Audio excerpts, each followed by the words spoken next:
it to Blake Griffin, and he hammers it home. He's the kind of player that can change the face of your franchise.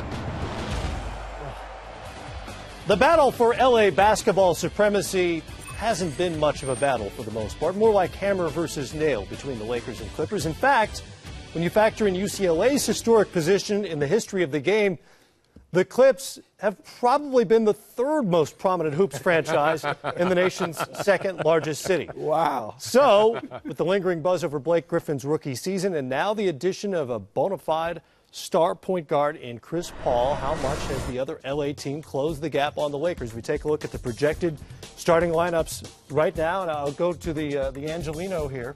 Reggie Miller, you played for UCLA. You still live out there.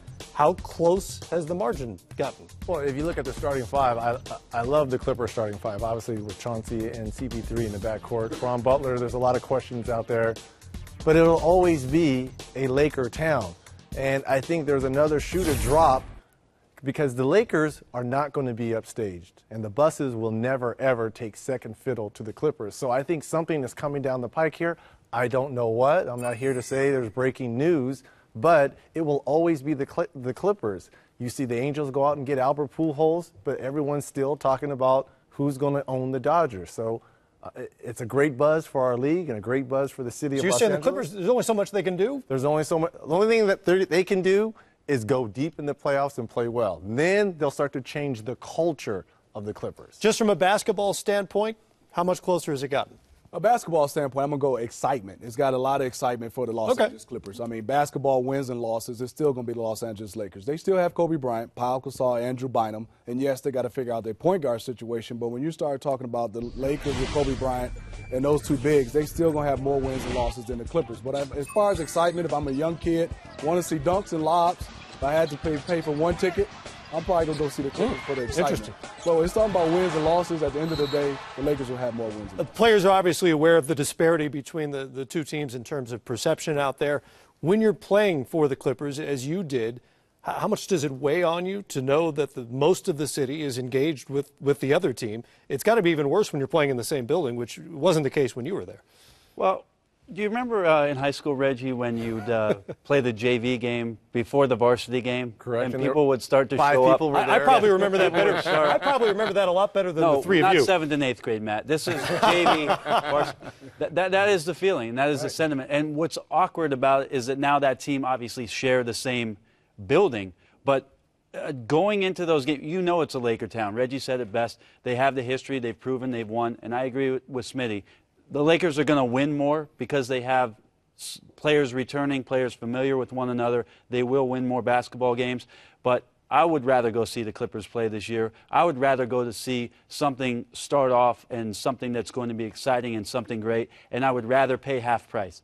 So all of those things put into consideration, it's going to be an exciting year for the Clippers, but the Lakers will still rule the town. I'll tell you what, this will be interesting because if I'm the owner, Donald Sterling, we all know at Laker games they have the mood lighting like they do in the Garden, where it's dark everywhere else and only the court is lit. Like a theater. Theater lighting. Yeah. They don't do that for Clipper games. I guarantee you, if I'm Donald Sterling, I'm thinking about I want the theater lighting because we are just as exciting. Everyone and the buzz is behind us. We want the same mood lighting and theater lighting that the Lakers get. I'm fighting for that. That'll tell me a lot. You're fighting for the lighting. I'm fighting for the lighting because if tickets are going up, as you say, the buzz is in L.A., why not? Well, so far, since the Clippers arrived in California, the difference between the two has been way beyond lopsided. Look at the numbers, just the raw numbers. The Lakers have nearly twice the number of wins since the Clips came to California, not to mention all those championships. I mean, it is night and day. But do their rent go up higher in the Staples Center, the Clippers now? Are they paying the same amount of rent?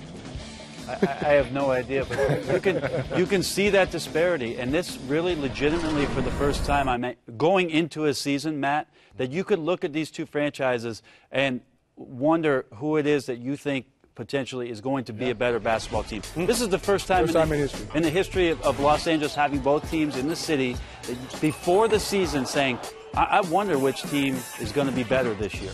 That you know who's ticked off right now because of that? Kobe Bryant.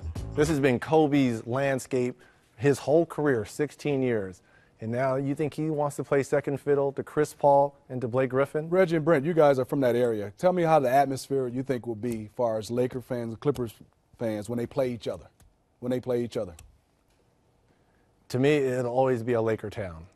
Unless, and we'll see come Monday and Wednesday when they have this exhibition game. And I know you can't draw a lot from an exhibition game, but you can draw a lot from the excitement and what the buzz and what the fans are talking about. So when you go to that game and you're starting to listen to the fans and more people are wearing Blake Griffin and Chris Paul jerseys, it's going to be interesting.